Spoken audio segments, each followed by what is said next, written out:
Hello les gourmands, j'espère que vous avez la forme aujourd'hui, que vous passez une très belle semaine, encore avec le beau temps, encore avec la chaleur.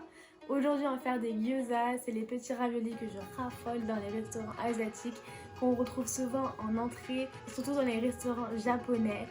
Et il y a quelques petites informations à savoir sur ces raviolis avant d'entrer dans le vif du sujet et de faire la recette ensemble. Avant tout, c'est une recette qui est imprégnée de la Chine. Là-bas, on retrouve les raviolis qu'on appelle les jiaozi, qui sont à l'inspiration des gyoza qu'on retrouve au Japon. La grande différence entre ces raviolis chinois et les gyoza, c'est qu'ils sont cuits à la vapeur et que la pâte est plus épaisse. La farce peut aussi un peu différencier. Concernant les gyoza d'ailleurs, tu peux retrouver 3 cuissons différentes. Les yaki gyoza qui sont les gyoza rissolés, c'est ceux qu'on va faire et c'est ceux que tu retrouves le plus souvent dans les restos asiatiques ou japonais en France.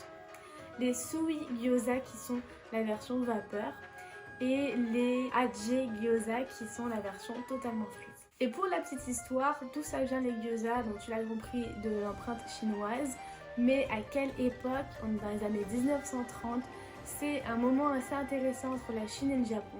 Le Japon a décidé d'envahir la Chine. Si tu veux retrouver plus d'informations, il y a pas mal de sites internet pour aller voir un peu qu'est-ce qui s'est passé à cette époque-là dans cette partie du monde. Durant ces années 1930-40, aux alentours de la Seconde Guerre mondiale, au final, le Japon et la Chine qui se sont beaucoup rapprochés, on va dire, même si c'est un conflit, et ils ont pu échanger des recettes. Et c'est comme ça que les gyoza sont nés par l'influence des jiaozi.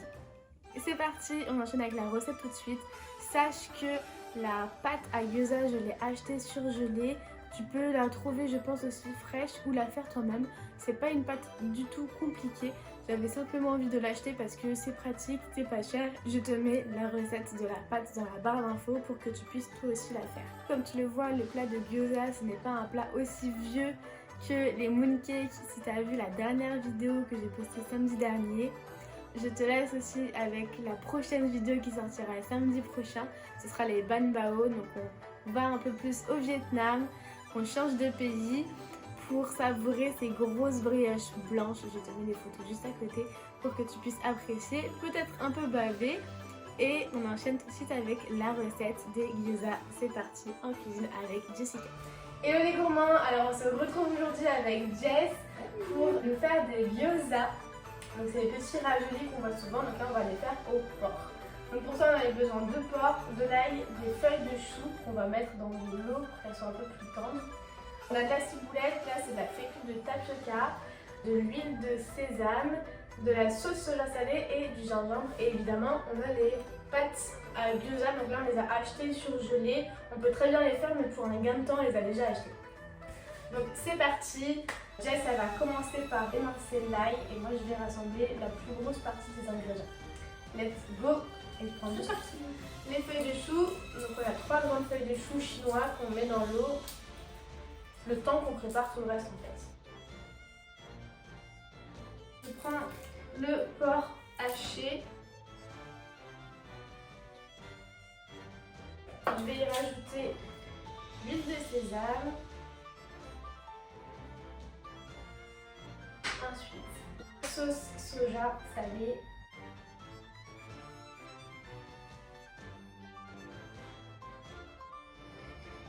Ensuite, je vais râper du coup l'équivalent de 2 petites cuillères à dessert de gingembre. Donc je vais d'abord éplucher et on va le râper. C'est mieux de le prendre frais. Si vous l'avez en poudre au pire, c'est pas grave, mais frais ça donnera plus de goût. Voilà, on a une bonne masse de gingembre.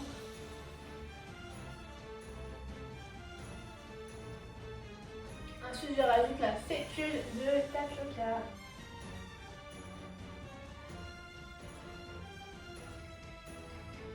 Oh, timing parfait, j'ai fini de mettre tous les ingrédients qu'il fallait. Jess a fini de mettre l'ail. Les feuilles de chou, du coup, elles sont restées une bonne minute dans l'eau, ça les a bien ramollies.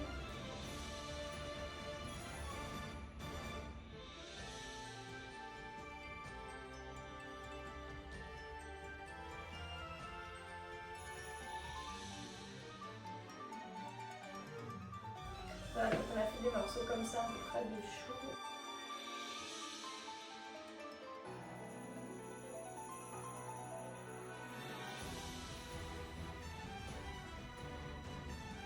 a mis déjà tous les ingrédients, notre farce est prête.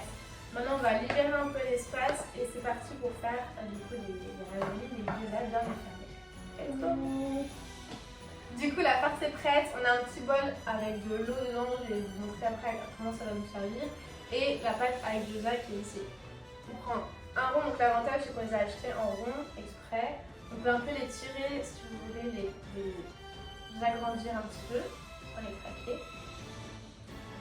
Et l'objectif c'est ça, on met dans le creux de la main, on va prendre une cuillère à soupe de farce. On va placer au milieu de notre pâte. Et simplement ce qui se passe avec nos petits doigts, on les trempe un peu dans l'eau pour humidifier les bords de la pâte, ça permet à la pâte de coller. Et si vous avez fait la pâte vous-même, et ben, c'est intéressant parce que s'il y a plein de farine ou de fécule dessus, ça ne va pas coller. Donc une fois qu'on a fait ça, on vient rabattre en fermant en deux la pâte. Voilà, donc là il est plié juste en deux.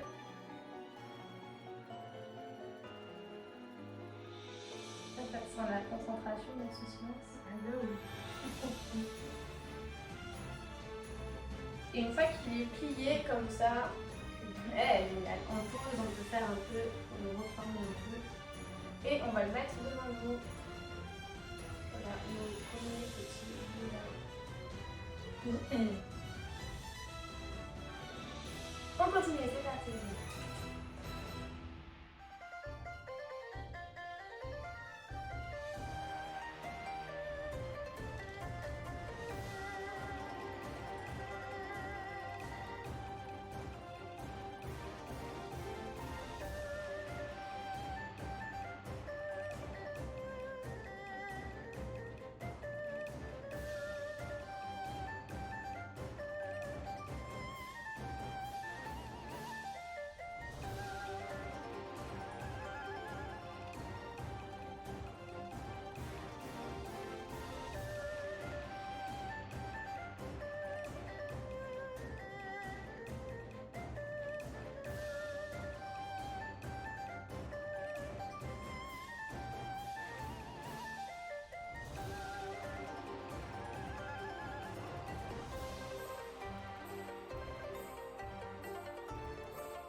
Alors, on a nos gyoza, nos fabuleux gyoza qui sont prêts. Maintenant, c'est le moment de la cuisson. Donc, pour les cuire, ça va être tout simple. On va mettre un peu d'huile. Dès qu'elle sera chaude, on va rajouter quelques gyoza sans trop les coller. Et on va laisser dorer sans toucher les gyoza. On va les laisser un peu dorer. Vous voyez le dessous qui est un peu plus lisse. C'est parti. Donc, on ajoute l'huile dans la poêle. Un fond d'huile, vraiment que ce soit tout couvert. Et on met à chauffer. Alors maintenant que l'huile est chaude, on va y mettre les gyoza sans que ça se touche trop. Sûrement qu'on va mettre que la moitié dans cette poêle. Laissez du coup cuire à feu moyen sans les toucher. C'est parti. Alors, une fois qu'ils sont un peu dorés, regardez comme ça en dessous, vous les bords. On va mettre 150 ml d'eau et on laisse 5 minutes à feu moyen avec un couvercle dessus. C'est parti. Alors pendant les 5 minutes de cuisson des gyoza, on va préparer la sauce qui va les accompagner. Donc déjà c'est en train de mettre 2 cuillères à soupe de sauce soja salée. Et ensuite, on va ajouter 2 cuillères à soupe également de vinaigre de riz. 2 cuillères à soupe. Mais en moins, la vinaigre de riz sauce soja, c'est très simple. On fait une petite sauce qui est vraiment top. Et on mélange traditionnellement avec les buggets.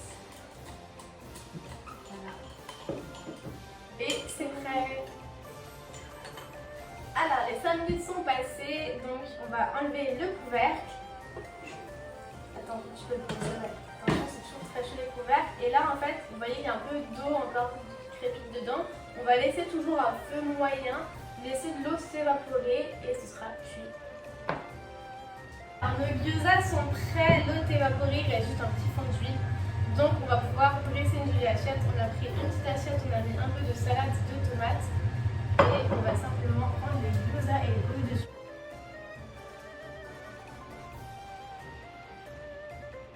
Et voilà, nos gyoza sont servis.